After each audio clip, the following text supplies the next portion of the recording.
Disturbing moments त तिनी हुन् बिरामी मर्दाखेरि र we know this is gonna happen we been around the world दुनियाँको सबै अस्पताल देखाएका छौँ बेस्ट हस्पिटल्समा पनि इट ह्यापन्स म त्यहीँ बिताएर आएको it is going to happen हाम्रो त्यहाँनिर जतिसुकै कम every and successful story is a bad story खुब दुःख लाग्छ तपाईँ मुलुकको अवस्थासँग राजनीतिसँग अवेर हुनुहुन्छ म धेरै डिटेलमा खोजेर चाहिँ नि इन्टरप्रिटेसन गरेर सोल्युसन निकालौँ भन्ने अथवा चाहिँ के छ भनेर खोजी नीति गर्न अभोइड गर्नु खोज्छु किनभने अब अप्ठ्यारो स्थिति छ मलाई थाहा छ सामान्यतया त सबै इन्फर्मेसन पेपरमा आइरहेको छ सजिलो स्थिति छैन भनेपछि मेरो फिलोसफी के छ भने किप वर्किङ आफ्नो सेक्टरमा जे जति राम्रो गर्न सकिन्छ गर्ने आफ्नो सेक्टरमा एन्ड कन्फाइन लार्जली आफ्नो क्षेत्रमा हो यो चाहिँ गजब चिज भन्नु आफ्नो काम गर्दै गर हैन मैले त यहाँ पनि भने मेरो अब अहिले त कुर्सीमै सम्हाल्नु परेको छ एउटा सानो स्केलको तपाईँ त अहिले ऊ पनि हाकिम पनि हुनुहुन्छ हैन भन्नुहोस् हाकिम भन्दा मलाई बडो नराम्रो शब्द लाग्छ निर्देशक हुनुहुन्छ नि हैन राइट तिनटै कुरा जस्तो लाग्छ क्या म आफू त्यहाँ जान चाहेको होइन अब त्यसको स्टोरी फेरि छुट्टै छ कसरी जानु पर्यो र कसरी चाहिँ सम्हालेँ मैले त्यो पद भन्ने कुरा तर मलाई लाग्छ एउटा पदमा सम्हाल्दा तिनवटा कुरा गरेँ भने चाहिँ राम्रो हुन्थ्यो जस्तो लाग्छ म आफूलाई पनि सकेसम्म त्यही भित्र दायराभित्र राख्न खोज्छु पर्सनल फिनान्सियल इन्ट्रेस्ट छोडिदिनुहोस् व्यक्तिगत धनको महत्त्व छोडिदिनुहोस् नाता गोतालाई भुल्ने गरेर चाहिँ फाइदा ल्याउने काम छोडिदिनुहोस्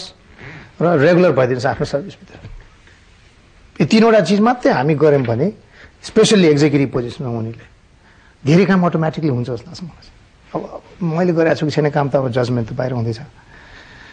र मलाई I'm trying to keep myself त्यही दायराभित्र राख्नु खोज्दैछु तपाईँले एउटा गजब कुरा के गर्नु भने अरू चिज मैले के गर्न सकिनँ भने पनि आफ्नो त काम गर्दै जानु पर्यो नि हैन अब देशै डुब्दै गए पनि अब मैले अहिले गरिनँ भने बनेपछि बनाउला बनेपछि हार्ट सर्जरी सुरु गरेर भने कहिले पनि हो त्यो यो गर्दै राख्ने हुँदै गर्छ देश स्थिति राम्रो बनाउने दुनियाँलाई यसले पनि फाइदा गर्छ यहाँनिर मैले एउटा प्रसङ्ग के सम्झेँ भने एज अ जर्नलिस्ट म त धेरै मान्छेसँग इन्ट्र्याक्ट गर्छु नि हैन मैले कतिपय मान्छेहरू समाजमा कस्तो पाएको छु भने उसलाई आफ्नो काम बाहेक संसारभरिको काम आउँछ के जस्तो ऊ पनि डाक्टर हो भने उसलाई त्यो डाक्टरी एउटा चिज चाहिँ आउँदैन राजनीति अर्थशास्त्र विज्ञान सबै आउँछ उसलाई अब ऊ इन्जिनियर हो भने उसलाई एउटा इन्जिनियरिङ चाहिँ आउँदैन नाना थरी संसारमा कमेन्ट गर्छ अब ऊ एउटा पत्रकार हो भने उसलाई एउटा जर्नलिजम एउटा चिज चाहिँ आउँदैन बाँकी सब चिज आउँछ एउटा पोलिटिसियन पोलिटिक्स एउटा आउँदैन प्रब्लम हामीहरू पनि त्यस्तै होला तर यो तपाईँको अहिले फिलोसफी मलाई इन्ट्रेस्टिङ लाग्यो कि आफूलाई जे ड्युटी दिएको छ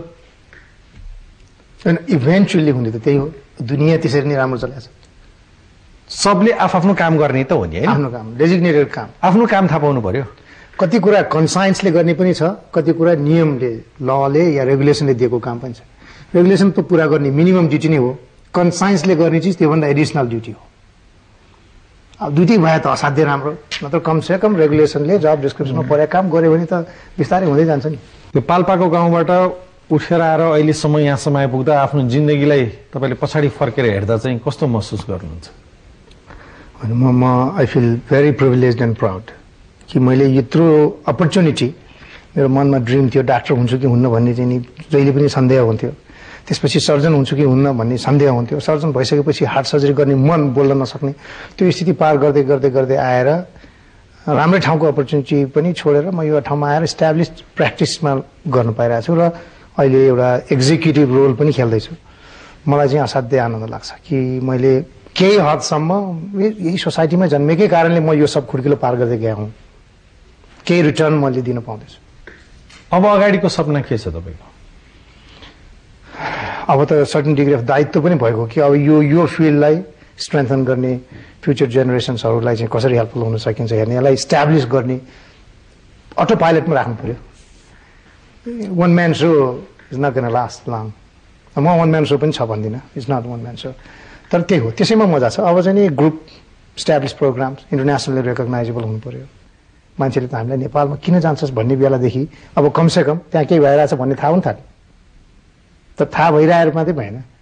यसलाई चाहिँ नि एप्रिसिएट गर्ने लेभल एउटा चिज तपाईँले यहाँनिर एउटा चिज महत्त्वपूर्ण तपाईँले के भन्नु भने तपाईँ एउटा individually world class heart surgeon हुन सक्नु होला होइन अर्को मान्छे एउटा इन्डिभिजुअली वर्ल्ड क्लास न्युरोसर्जन होला डाक्टर देवकोटा भनेर भन्नुहोस्, अथवा अर्को कुनै सर्जन कुनै डाक्टर साहब अर्को आफ्नो पेसामा वर्ल्ड क्लास होला, तर उसले जबसम्म एउटा टिम बनाउन सक्दैन नि त्यो इन्डिभिजुअल सो गरेर त भएन नि मान्छेहरूले। केही समयको लागि त चाहिन्छ, किनभने आफूले पर्फर्म नगरिकन अगाडि त जाँदैन, तर you need to have a team. एउटा अवस्थासम्म त नेतृत्वै नभइकन त अगाडि पछाडिको फलोवर्स त आउँदैन नि, तर अब तपाईँहरूको काँधमाथि त्यो दायित्व पनि छ नि। Exactly exactly. त्यसमा चाहिँ तपाईँहरूले के गरिरहनु भएको छ कि होइन हार्ट सर्जन्सहरूको संख्या बढोस्, यो औँलामा एउटै औँलामा पनि गर्न एउटै औँला पनि भरिँदैन अहिले नेपालमा हार्ट सर्जन गर्नु पर्यो भने। हामीले वास्तवमा पुरानै देशको कहानी हेरेर सानै उमेरमा भए पनि अलिकति निहाल्न त पाइने अपर्च्युनिटी हामीलाई मिल्यो कि सर्टन जेनेरेसन पार गरेपछि त्यहाँ सर्जिकल फिल्डमा भोइड भयो क्या हाम्रो इतिहासमा पहिला केही समय अगाडि विभिन्न फिल्डमा। त्यसले अहिले सुरु इस्टाब्लिसमेन्टकै फेजदेखि एटलिस्ट मेरो क्षेत्रमा हाम्रो क्षेत्रमा हार्ट सर्जरीमा हामी चाहिँ एकदमै केयरफुल्ली के गरिरहेछौँ भने यहाँ सर्भिस पेन चलाउने, हामीसँग भएको केही एक्सपोजर लिएको व्यक्तिलाई चाहिँ राम्रो एक्सपोजरको लागि एडभान्स ट्रेनिङ पनि गराउँदै लाने बाहिर भित्र या चाहिँ छिमेकी देशमा, अनि ऊ फर्केर आउँछ he will continue to contribute, त्यसै गरी नयाँ मान्छेहरू बनाउँदै लाने। त्यो प्रक्रिया अस्पताल सुरुवातको सँगसँगै ओपन हार्ट सर्जरीको सेवा टिचिङ अस्पतालमा सुरुवातको सँगसँगै त्यो बिस्तारै अगाडि बढिरहेको छ। डाक्टर साहब तपाईँ आफ्नो व्यस्त समय दिएर, यो शब्द मैले कसैलाई प्रयोग पनि गरेको छैन, प्रायः भन्ने चलन छ मन्त्रीज्यू तपाईँ आफ्नो व्यस्त समय दिएर पाल्नुभयो भने, प्रोग्राममा आज मैले पहिलोचोटि यो शब्द युज गरिरहेको छु कि तपाईँ आफ्नो व्यस्त समय र आई मिन इट मैले हृदयबाट भनिरहेको छु यहाँ पाल्नु भएकोमा हामीलाई अत्यन्त खुसी लागेको छ र तपाईँको जीवनबाट हाम्रो नयाँ पुस्ताले सिक्न सकोस्। Thank you very much. म यहाँलाई पनि धेरै धेरै धन्यवाद दिन्छु। मैले पनि यहाँकै इम्पोर्टेन्ट फोरमबाट चाहिँ दर्शकहरूलाई मैले केही इन्फर्मेसन सेयर गर्नु पाएकोमा मलाई खुसी लागेको छ। धन्यवाद। धन्यवाद।